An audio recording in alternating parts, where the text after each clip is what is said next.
Muito bom dia a todos. Bom dia, Bruna. Bom dia, Juan. Bom dia, Jéssica. Sejam muito bem-vindos, muito bem-vindas. Nossa live de hoje, 18 de novembro de 2024.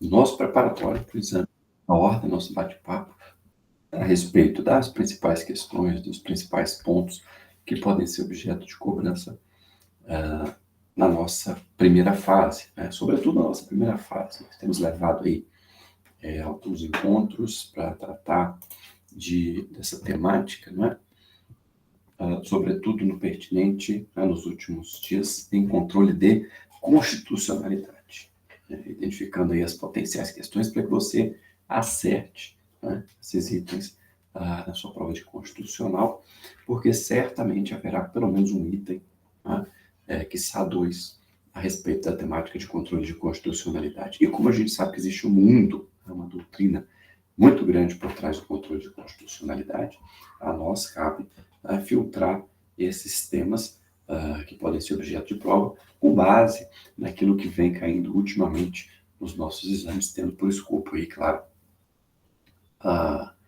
o que a OAB tem estatisticamente, como a gente demonstrou na nossa primeira live, cobrado mais nesse assunto. Tá? Dentro em breve a gente vai entrar em direitos e garantias fundamentais, que também são objeto de prova, tá? Mas não vai ser nesse, vai ser em encontro futuro.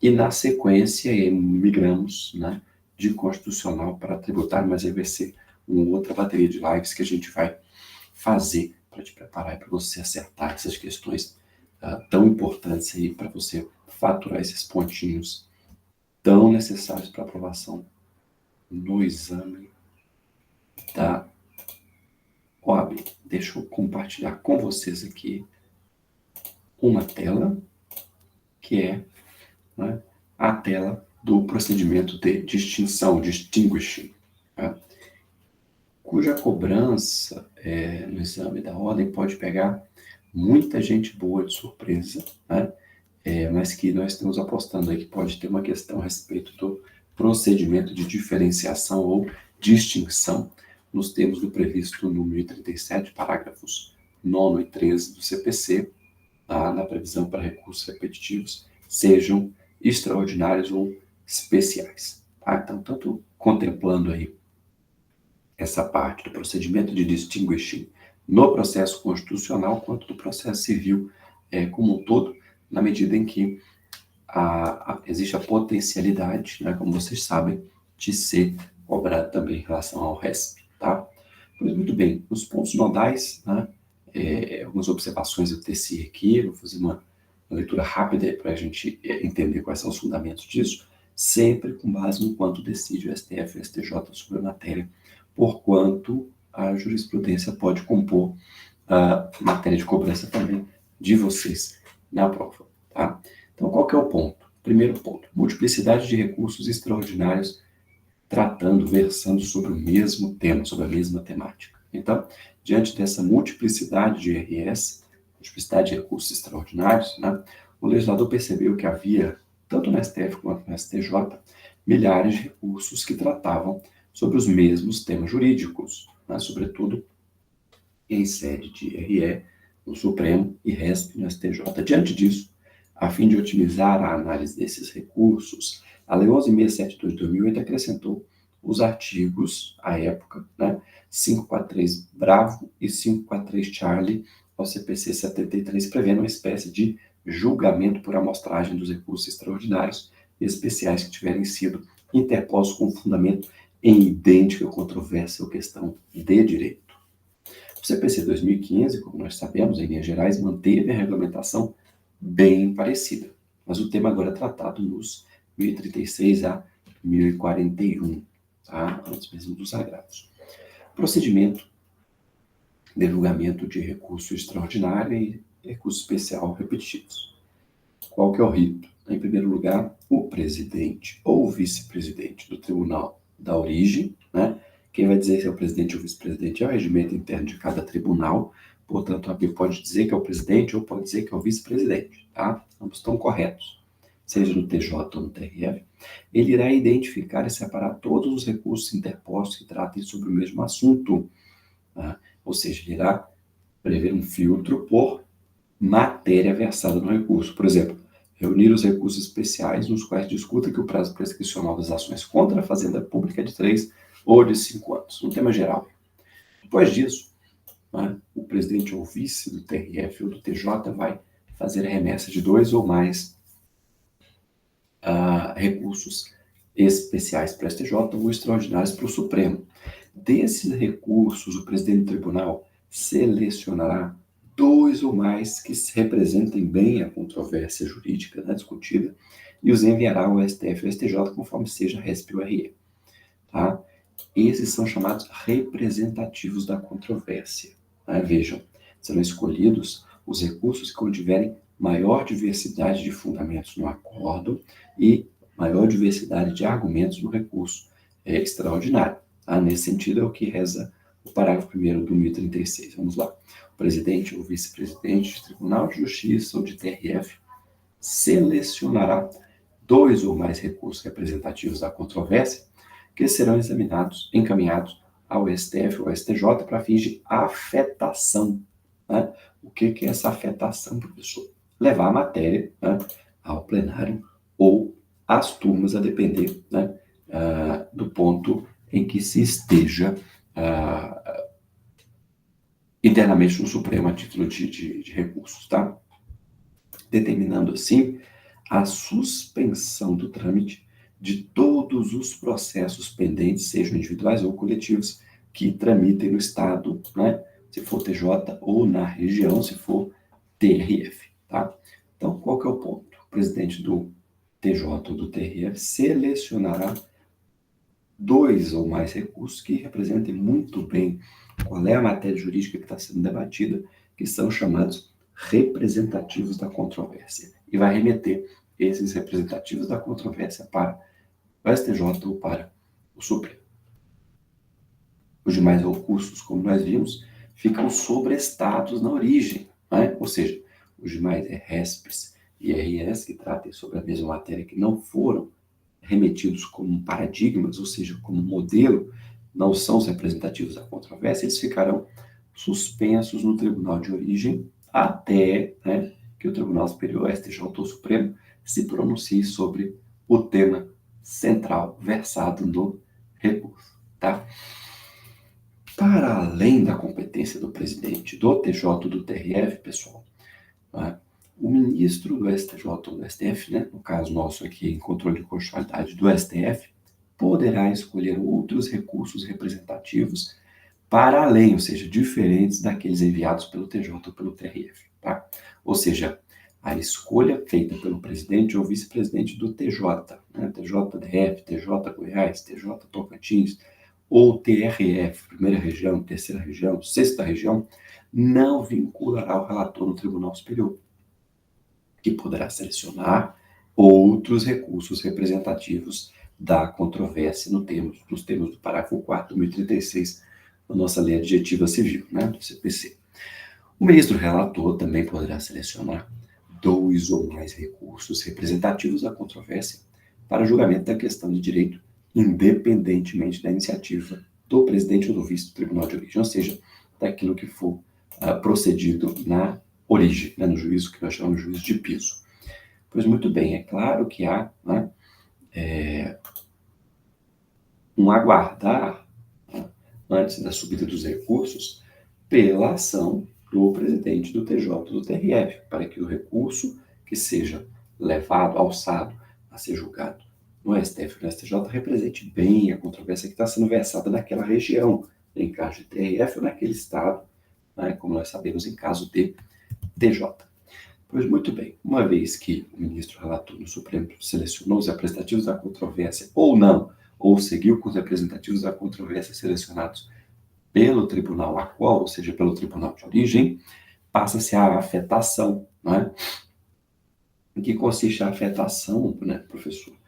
Se o ministro do STJ ou do STF, ao receber o representativo de controvérsia, perceber que a matéria dele tratada realmente possui um interesse geral e se repete em inúmeros outros casos, daí a importância das estatísticas nos tribunais, ele proferirá decisão determinando a afetação daquele tema para o julgamento sob o rito dos recursos repetitivos. Tá? Veja o que diz, né, o caput do 1037, tá? E do 1036. Do 1036 é a condição para a leitura do 1037, por isso que a gente transcreve aqui. Tá? 1036 do CPC, sempre que houver multiplicidade de recursos extraordinários com fundamento em idêntica questão de direito, haverá afetação para julgamento, de acordo com as disposições dessa subseção, observando o exposto no regimento interno do Supremo do STJ. E aí o 1037 do CPC coloca assim, selecionados os recursos, ou seja, selecionados os representativos da controvérsia, o relator, no Tribunal Superior, constatando a presença dos pressupostos do caput do 1036, ou seja, multiplicidade de recursos, como nós vimos, e esses recursos múltiplos são fundados na mesma matéria de direito, né? O relator proferirá a decisão de afetação da matéria. Tá? O que é essa decisão de afetação, professor? Em maiores detalhes para a gente entender bem. Né? É levar a matéria, tá? Se não foi ainda a turma do STF ou ao plenário. Ok? Uma vez levado essa matéria, ela geralmente é realizada, o seu julgamento é realizado no plenário virtual, não é? Geralmente é no virtual, e os ministros, né, fixarão uma tese em relação àquele extraordinário ou especial. Mas, normalmente, essa tese, né, ela vai ser replicada na esmagadora maioria dos recursos, tá? Sobre a matéria, exceto se ele sobreviver ao procedimento de distinguishing, que é o que a gente vai estudar doravante. Agora, nesse sentido, né, o 1037, inciso 2 do CPC prevê a suspensão dos processos que versem sobre o tema. Nessa decisão de afetação, o ministro irá determinar a suspensão do processamento de todos os processos pendentes, individuais ou coletivos, que versem sobre a mesma questão e tramitem no território nacional. Tá?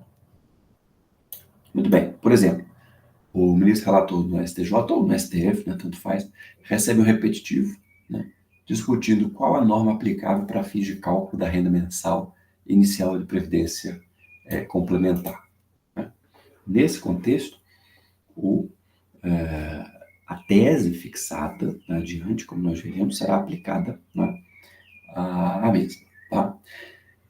O ministro percebe, seja do STJ ou seja do STF, que esse mesmo tema está sendo discutido em centenas, às vezes milhares, de outros processos que já estão tramitando no STJ e nos TJs, ou nos TRFs.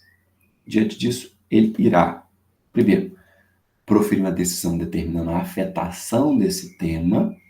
Tá? O que significa isso? Vamos discutir a profundidade, né? Vamos, ministros, discutir com profundidade o assunto versado nesse recurso repetitivo e definir uma tese jurídica, na verdade, determinar que, enquanto não se define o tema afetado, os demais processos deverão ficar sobrestados, entre parênteses, suspensos. Então, essas providências que são levadas a efeito pelo ministro relator, elas visam, obviamente, preservar, né, a integridade da jurisprudência, a uniformidade da jurisprudência e mesmo a segurança jurídica na questão. Por que é necessária essa suspensão, portanto? Né? Outros argumentos que são por nós elegíveis aqui são os seguintes. Primeiro, porque seria improdutivo para a STF, ou o STJ, sobretudo, no nosso estudo de controle de constitucionalidade para o STF, que tais processos continuassem tramitando antes de uma definição segura sobre o tema. Então, suspende o andamento de todos os processos que versem sobre a mesma matéria, ou seja, matéria idêntica de direito, para que o Supremo, né, ou o STJ, conforme o caso, defina qual é a tese jurídica aplicável.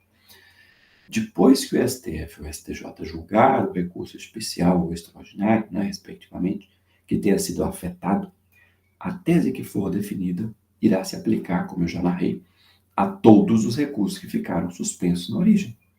Ou seja, basta que o presidente do TJ Pará, do TJ Paraná, do TJ Rio Grande do Sul, do TJ Rio Grande do Norte, aplique o entendimento que foi fixado em tese pelo Supremo, tá? Nos recursos que ficaram suspensos. Tá? Basta aplicar esse entendimento, não precisa levar a matéria para o Supremo. Logo, é mais produtivo aguardar com o processo suspenso e já aplicar no processo a tese que foi fixada pelo Tribunal Superior, né? No caso, o STF, em matéria constitucional. Agora, imagine a seguinte situação hipotética, né? Vem cá comigo. O STF está recebendo milhares de recursos extraordinários discutindo se fere a isonomia, né, prevista no caput do artigo 5º da Constituição Federal, o fato de os bancos cobrarem a tarifa bancária X de forma diferente para clientes com as mesmas disponibilidades, ou seja, com a mesma renda e com as mesmas aplicações bancárias. Então, por exemplo, né, um cliente lá que tem uma renda de 5 mil está pagando aí R$ 30 de tarifa bancária. E outro cliente que tem a renda lá de 5 mil está pagando R$ 20. Aí a tese que chegou, a discussão jurídica que chegou no Supremo foi inconstitucional porque violou o artigo 5º da Constituição, a isonomia, cobrar R$ 30 de tarifa de um sujeito que ganha 5 mil e cobrar R$ 20 de tarifa de um sujeito que ganha 5 mil, né? Porque ofende a isonomia, né? A igualdade material e formal, neste caso. Diante disso, o ministro do STF, ou a ministra, né, percebendo que essa matéria possui interesse geral e se repete em inúmeros outros casos, proferiu decisão determinando a afetação do tema para o julgamento dos recursos repetitivos. Ou seja, tem milhares de recursos extraordinários discutindo a mesma matéria. Além disso, naturalmente, o ministro determinou o sobrestamento de todos os processos pendentes que tratem sobre o malferimento à isonomia para os bancos ao cobrarem a tarifa bancária X de forma diferente para os clientes com as mesmas disponibilidades, ou seja, com a mesma renda e aplicações financeiras, né, que são critérios usualmente empregues ou empregados pelos bancos para fins de encarteiramento, né, para fins de posicionamento dos clientes. Artigo 1037, caput incisos 1 e 2, diz o seguinte, tá? Tudo do CPC. Deixa eu destacar na tela aqui para você.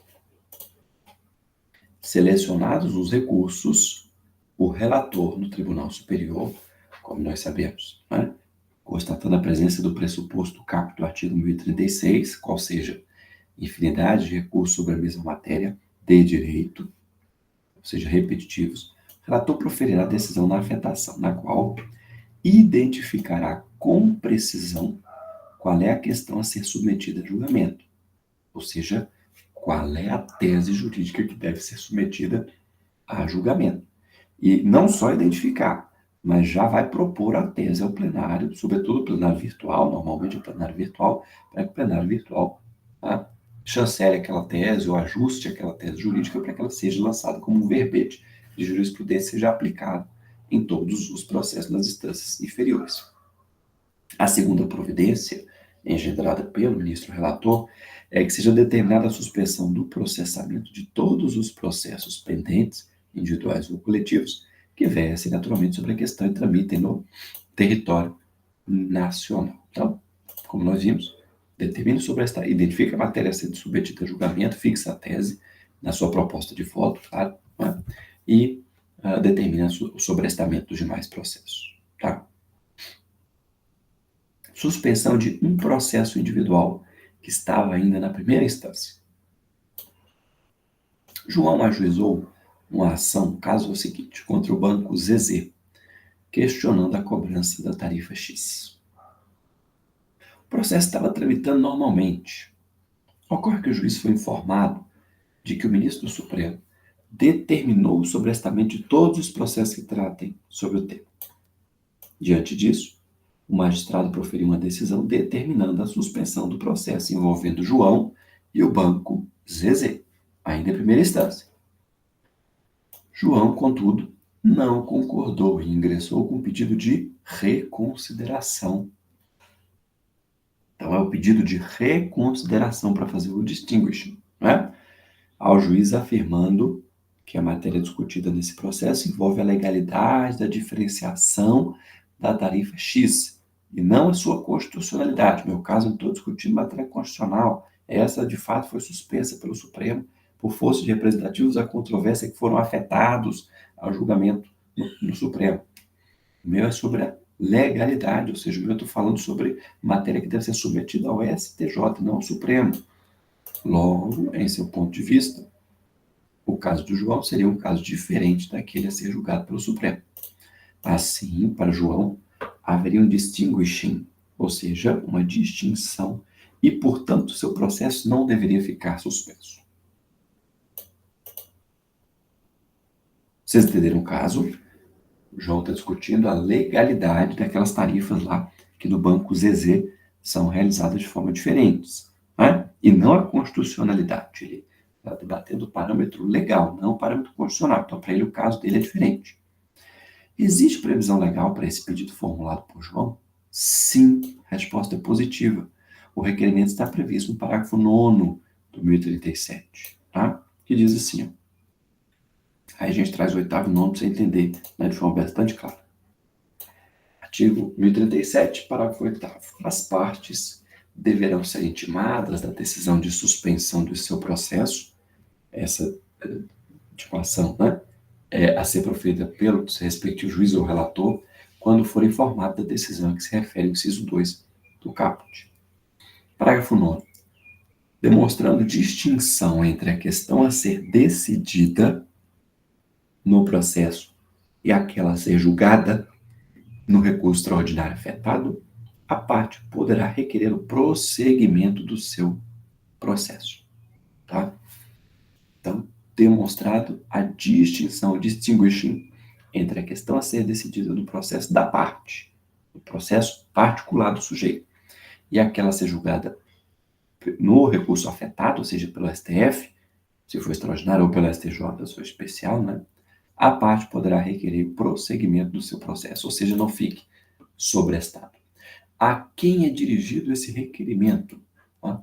Se o processo sobrestado estiver em primeiro grau de jurisdição, o juiz da causa, tá? O juiz que primeiro despachou no processo, o juiz competente, né? E que deu clara decisão, né, de sobrestamento. Se o processo sobrestado estiver no tribunal de origem, ao relator, né? Ou seja, se já estiver em segunda instância, em sede de apelação, em sede de embargos, eventualmente, ao relator. Ou de agravo também, eventualmente, né? Se for sobrestado um recurso especial ou extraordinário no tribunal de origem, né, TJ ou TRF, ao relator do acórdão recorrido, né? Ou seja, desembargador relator no TJ ou no TRF. Se for sobrestado um recurso especial ou um extraordinário, que já está no STF ou no STJ, o pedido será dirigido ao ministro relator do Supremo ou no STJ necessariamente. Tá? Por quê? Porque aqueles recursos que já subiram para o Supremo ou para o STJ, que representem ou que veiculem a mesma controvérsia jurídica daqueles que são os representativos da controvérsia, será lá que estarão suspensos e é possível, sim, peticionar, né, fazer um pedido de reconsideração ao ministro relator, seja no Supremo, seja no STJ. Claro, Supremo matéria constitucional, STJ matéria de uniformização legal. Logo, em nosso exemplo, o pedido de João, que estava na primeira instância, foi corretamente dirigido ao juiz da causa. O juiz está debatendo lá, né, a matéria de legalidade da cobrança de forma diferenciada da tarifa X pelo banco ZZ.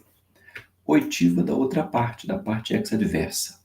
A outra parte deverá ser ouvida sobre o requerimento de distinguishing no prazo de 5 dias. Assim, no caso em concreto que nós estamos tratando aqui do João, o juiz deverá intimar o banco para que se manifeste sobre o requerimento do autor, né, do João.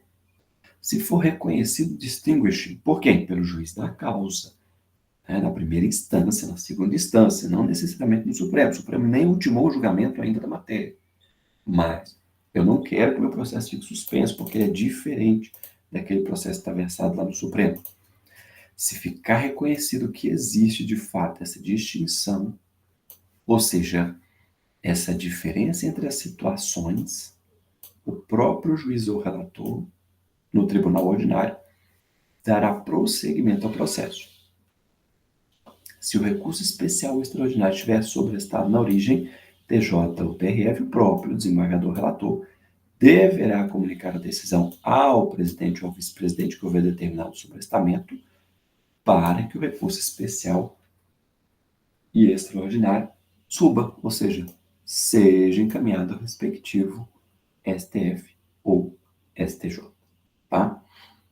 Diferente, né? Se não for reconhecido o distinguish, o processo continua sobrestado. E aí, morreu? Não morreu. Cabe algum recurso contra a decisão que reconheceu ou não reconheceu a distinção? Sim, caberá. Caberá o quê? Caberá agravo de instrumento, claro, se a decisão for do juiz de primeira instância, e caberá agravo interno, se a decisão for do relator, ou seja, do desembargador, né? Ou ministro, né? Depender se for STJ ou eventualmente até algum tribunal superior que aplica, né, subsidiariamente o CPC. É o que prevê o parágrafo 13 do 1037. Tá? 1037, parágrafo 13. Da decisão que resolver o requerimento a que se refere o parágrafo 9º, todos os 1037, caberá 1. Agravo de instrumento, se o processo estiver em primeiro grau, ou 2. Agravo interno, se a decisão for de relator. Em segundo grau, então, portanto, em TJ, em TRF, em Tribunal Superior, por aí vai. Em nosso exemplo, tá? A guisa de conclusão, se João ou o banco não concordarem com a decisão do juiz, poderão interpor agravo de instrumento. Por quê? Porque é na primeira instância, né? Primeiro grau, cabe agravo de instrumento contra a decisão do juiz de primeiro grau que resolve o requerimento de distinção de processos sobrestados em razão de recursos repetitivos. Muito bem. Nessa toada, né, portanto, nós vimos aí a regra do procedimento de distinção, seja do extraordinário, seja do especial. É procedimento que tem lugar, claro, né, no CPC, para efeitos de produzir a harmonia e uniformização de jurisprudência. Tá? Muito bem. Nessa mesma toada, agora eu quero conversar com vocês sobre a súmula vinculante, né, sobre a lei da súmula vinculante, que, né, tem uma pulguinha apontando aqui, coçando, fazendo coçar, né, aqui no sentido de que é possível que haja uma questão a respeito de súmula vinculante, daí a gente conversar sobre ela, tá bem? Bruna, tá bem, Luiz? Vamos lá. Vou compartilhar com vocês aqui uma tela, que é a tela aqui, né, bem curtinho, que nossa síntese a respeito da súmula vinculante, né, com base no quanto prevê a 11.419 e, claro, nos julgados do Supremo a esse respeito. Vou aumentar o zoom aqui mais para ficar ainda melhor de você ler. Vou botar aqui no 175, que eu acho que é o ideal. Vamos lá, isso. Tá? Súmula vinculante está associada com o quê? Com o sistema de valorização do precedente, manutenção da estabilidade da segurança jurídica, tá? Perenidade das decisões e segurança jurídica. São reiteradas decisões a respeito de matéria constitucional, tá? O objeto, o enunciado da súmula terá por objeto a validade, a interpretação e eficácia de normas determinadas acerca das quais haja, entre órgãos judiciários ou entre esses e a administração pública, controvérsia atual que acarrete grave insegurança jurídica e relevante multiplicação de processos sobre idêntica questão.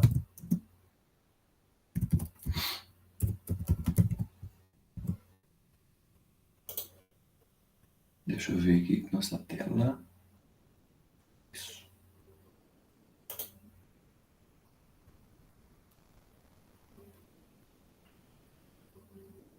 Então percebam que a discussão a respeito da súmula vinculante é a discussão que está associada com a própria interpretação da norma, ou seja, como a norma, né,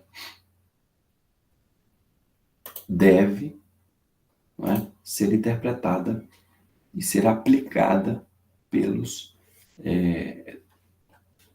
tribunais, né, das instâncias ordinárias, né? Atualmente nós temos 61 súmulas vinculantes que tratam necessariamente sobre validade, interpretação e eficácia de normas, né, determinadas, ou seja, elas não podem ter um caráter genérico, as súmulas não podem, né, ter caráter genérico, porque senão elas vão ocupar o lugar do quê? Das leis. Abstrato, genérico é lei. Tá?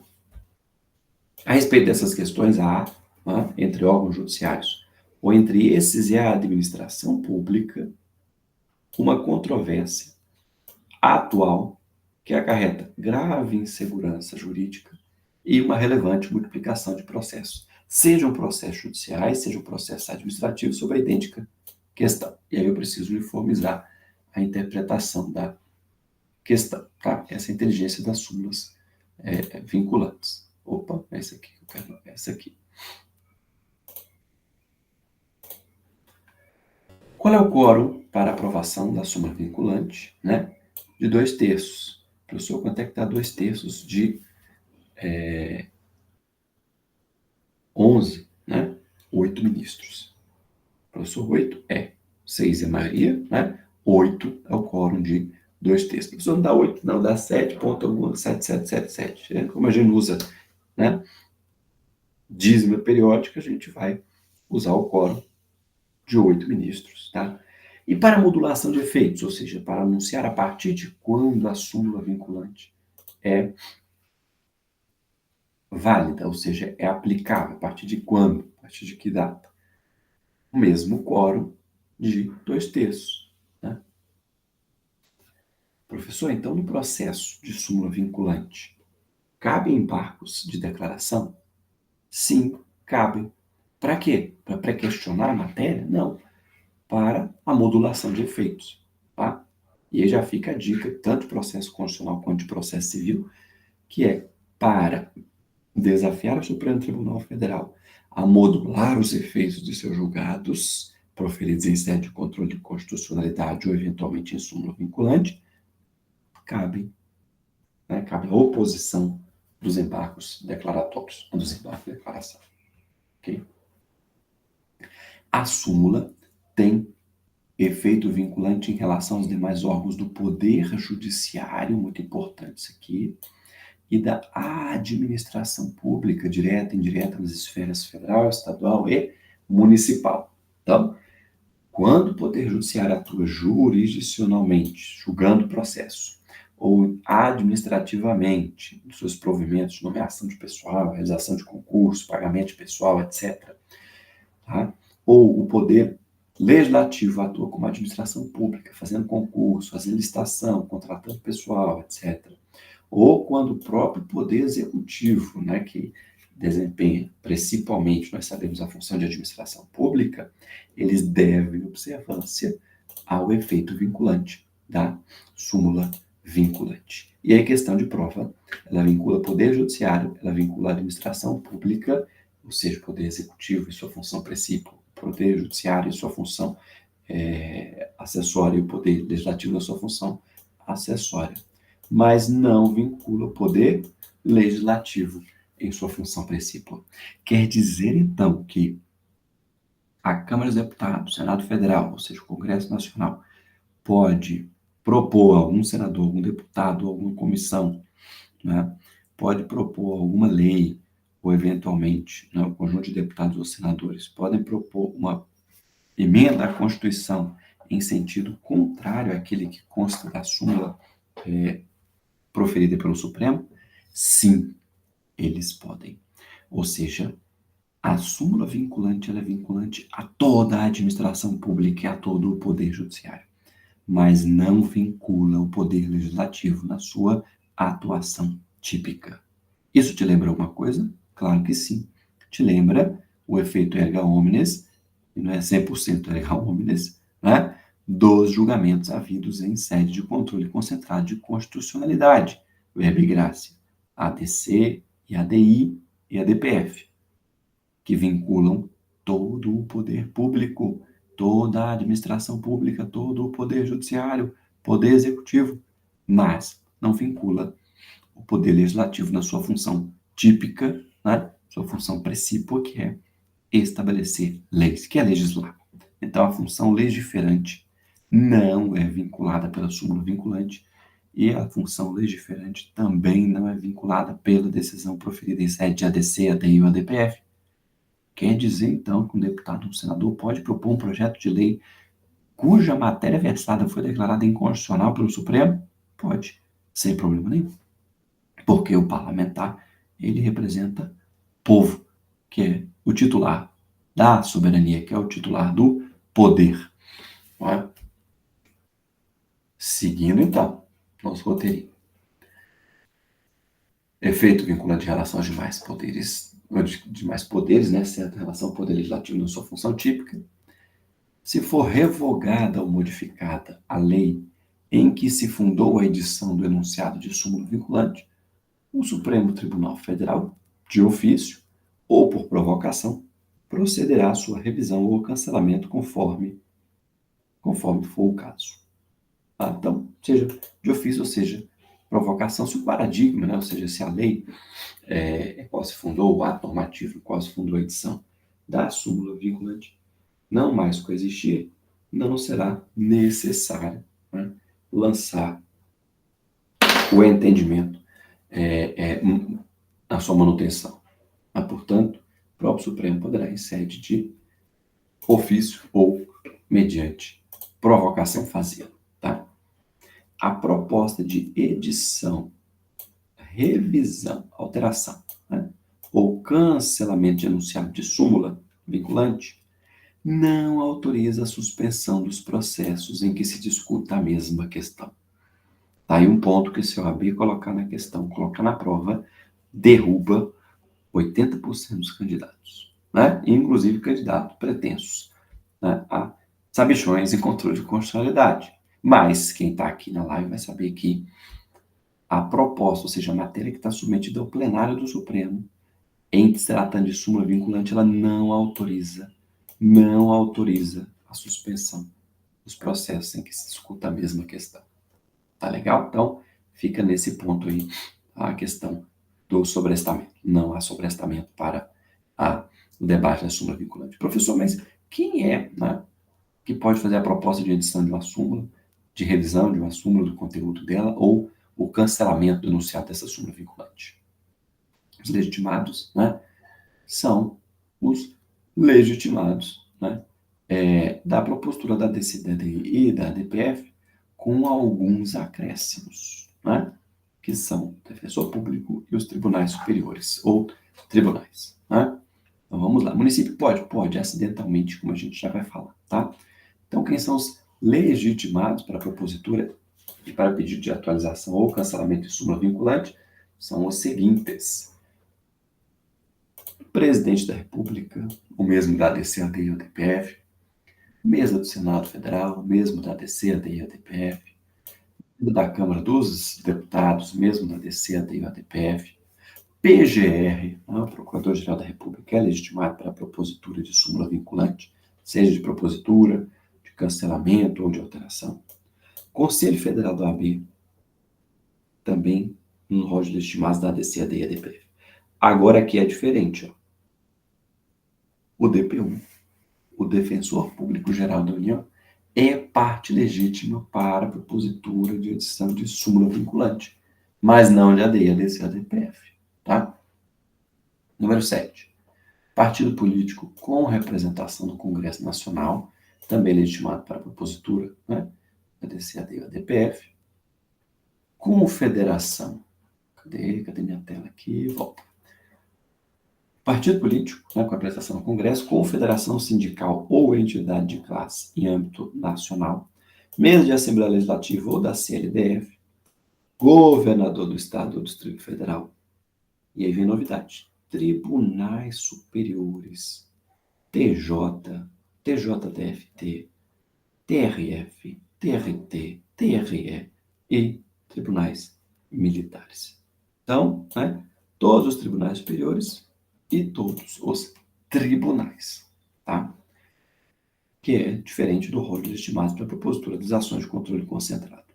E o município, professor? O município pode propor? Pode. E essa aqui derruba muita gente, tá? O município pode propor a edição de súmula vinculante quando? Incidentalmente. Ou seja, não pode ser uma ação para a propositura de súmula vinculante, mas é uma ação em que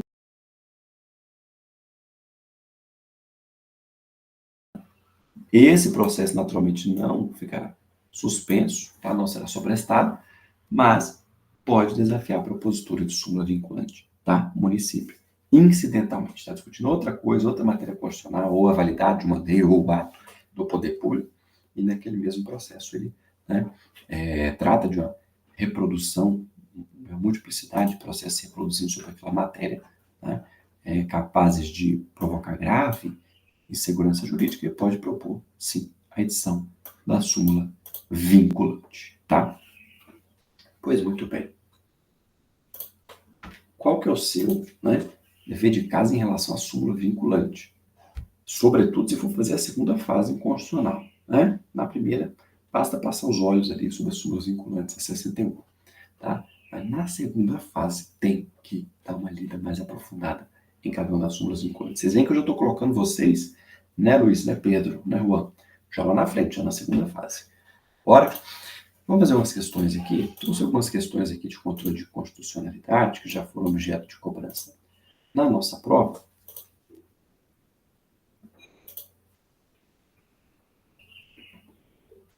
Em alguns exames recentes, tá? Vamos aqui a primeira questão. Esse 2020, né? Questão, vou descer um pouquinho mais a tela aqui. Considere a seguinte situação hipotética. Vou descer, eu não quero sair da minha tela, isso aqui. Considere a seguinte situação hipotética. Uma lei federal é promulgada e logo em seguida surge a dúvida sobre a sua compatibilidade com a Constituição Federal, entre aspas, sua constitucionalidade. Diante disso, o PGR, Procurador-Geral da República, que nós sabemos que é um legitimado, ajuiza uma ação direta de inconstitucionalidade no Supremo Tribunal Federal. Com base na sistemática do controle de constitucionalidade brasileira, assinale a afirmativa correta. Só 4 alternativas, né, como são as nossas do exame da ordem, A, B, C e D. A linha alfa, o controle de constitucionalidade é exclusivamente repressivo, pois só pode ser exercido após a edição da norma. Bravo. Apenas leis estaduais e municipais podem ser objeto de controle concentrado de constitucionalidade. Então, no nosso exemplo, o PGR não poderia ter proposto a ADI lá na questão, que é uma lei federal.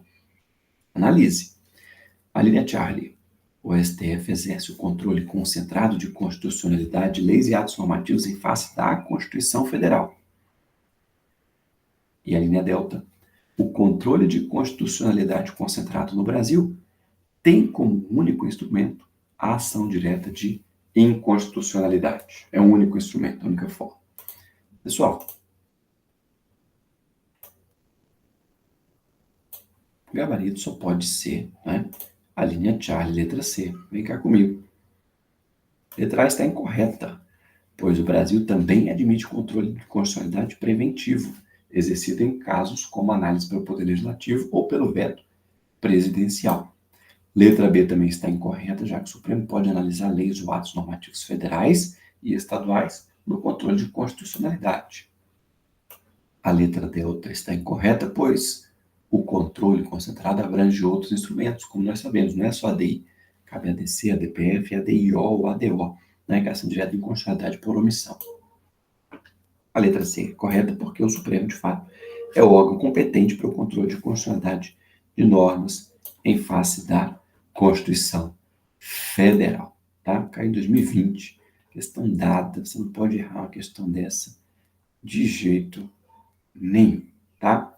Questão aqui de 2019, tá?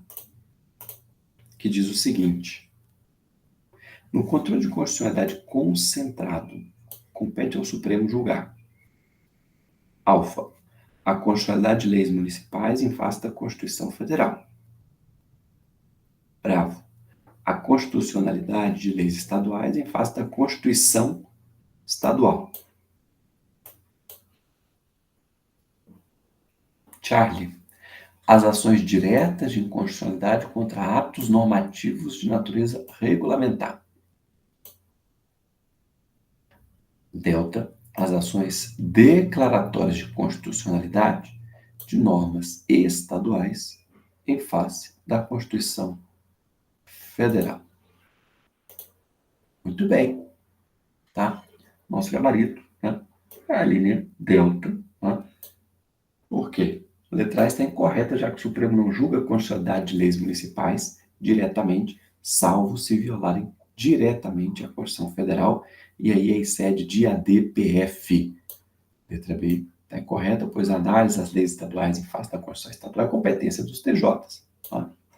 Letra C também está errada, pois atos regulamentares não são objeto de ADI, mas de ADPF ou controle difuso. Letra D, portanto, é o gabarito, está correta, pois cabe ao Supremo julgar ações diretas, ações declaratórias de constitucionalidade de normas estaduais ou federais em face da Constituição Federal, né, nos termos do permissivo do artigo 102, inciso 3º da Constituição Federal.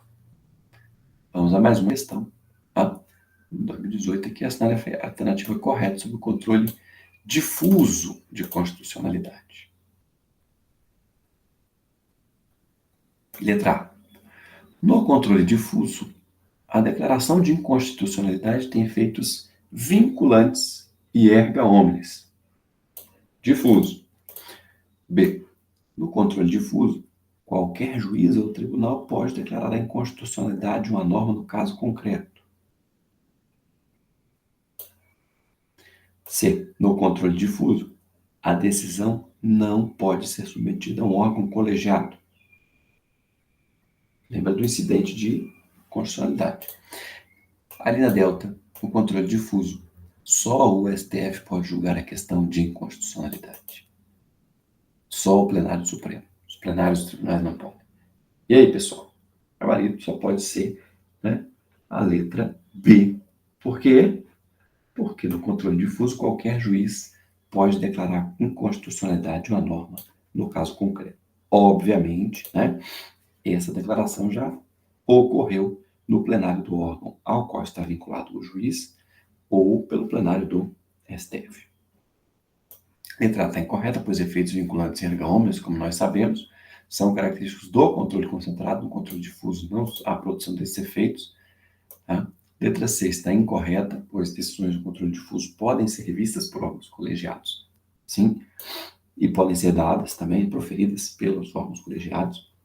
Letra D também está incorreta, pois o controle difuso pode ser exercido por qualquer juiz ou tribunal, como nós sabemos, né?